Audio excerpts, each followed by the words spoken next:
नमस्कार दोस्तों। हमें जब कभी फीवर या कोल्ड होता है तो हम क्या करते हैं, हम जाते हैं मेडिकल स्टोर और मेडिकल स्टोर वाले को बोलते हैं कि भैया मुझे एक स्ट्रॉन्ग सा एंटीबायोटिक दे दो ताकि हम जल्दी से जल्दी ठीक हो जाएं। बट एक्चुअली जो ये प्रैक्टिस है बहुत ही गलत है। ये जो एंटीबायोटिक्स हैं आज हमारे इम्यून सिस्टम को कमज़ोर करते जा रहे हैं। और ये मैं नहीं कह रहा, इसका रिसर्च डेटा है जो ये क्लियरली बोलता है कि एंटीबायोटिक के यूज़ से हमारे इम्यून सिस्टम को इफेक्ट हो रहा है।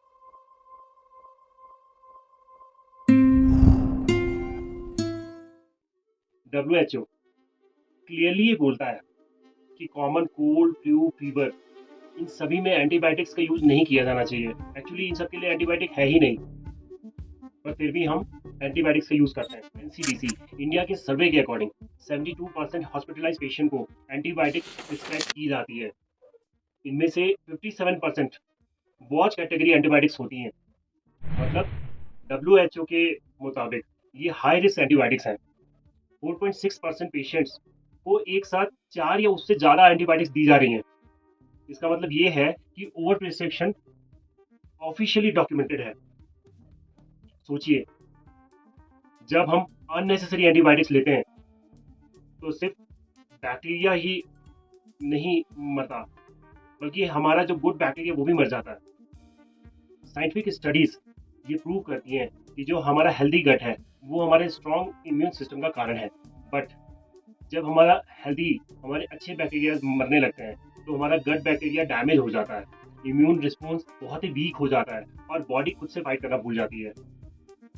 ये सब हमारे ओवरडोज या इरेगुलर एंटीबायोटिक्स की वजह से है। एंटीबायोटिक्स के यूज़ की वजह से सुपर बग्स बहुत ज़्यादा डेवलप हो रहे हैं लोगों के ह्यूमन बॉडी में। अभी सुपर बग्स क्या है? सुपर बग्स एक्चुअली एक लास्ट लाइन एंटीबायोटिक को भी सुपर पास करने वाला रेजिस्टेंस बैक्टीरिया है। लांसेट ई क्लिनिक मेडिसिन ने पब्लिश की एक स्टडी जिसके अकॉर्डिंग इंडिया के 83% लोग एंटीबायोटिक रेजिस्टेंट बैक्टीरिया कैरी करते हैं। अगर इसका ब्रेकडाउन देखें तो 70% ESBL प्रोड्यूसिंग बैक्टीरिया है और 23% कार्बीपेनम रेजिस्टेंट बैक्टीरिया है। ICMR AMR सर्वेलेंस रिपोर्ट के अकॉर्डिंग आज इंडिया में लगभग ऐसे डिजीज जैसे UTI, pneumonia, typhoid, blood infections एक रूटीन एंटीबायोटिक से ट्रीट नहीं हो रहे हैं। डॉक्टर्स को टॉक्सिक, एक्सपेंसिव और लास्ट ऑप्शन ड्रग्स यूज करनी पड़ रही हैं। WHO की रिपोर्ट कहती है कि कोविड-19 के टाइम पर 75% कोविड पेशेंट्स को एंटीबायोटिक दी गई और सिर्फ 8% को एक्चुअल बैक्टीरियल इन्फेक्शन था। मतलब 67% एंटीबायोटिक्स अननेसेसरी थी।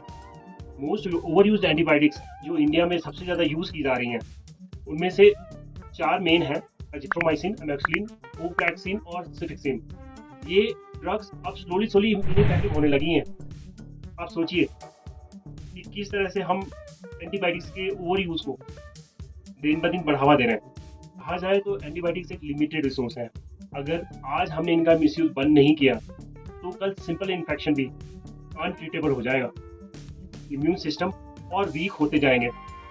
नेक्स्ट जनरेशन के पास इफेक्टिव मेडिसिन के लिए कोई भी ऑप्शन नहीं होगा।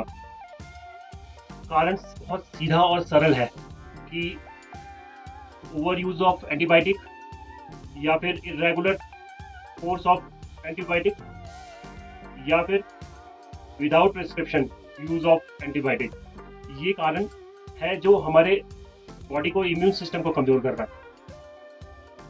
तो बेहतर है कि आप समझदार बने, एंटीबायोटिक्स का यूज तभी करें जब डॉक्टर प्रिस्क्राइब करे, और डॉक्टर भी अगर ओवर एंटीबायोटिक्स प्रिस्क्राइब करता है तो उस पर विचार करिए कि कहीं ऐसा तो नहीं है कि हम जो है एंटीबायोटिक्स के स्लेव होते जा रहे हैं। हमारा इम्यून सिस्टम कहीं इतना बेकार तो नहीं हो जाएगा कि कल को यही एंटीबायोटिक्स हमारे लिए यूजफुल नहीं रहेंगे। सोचिए, समझदार बनिए। जय हिंद।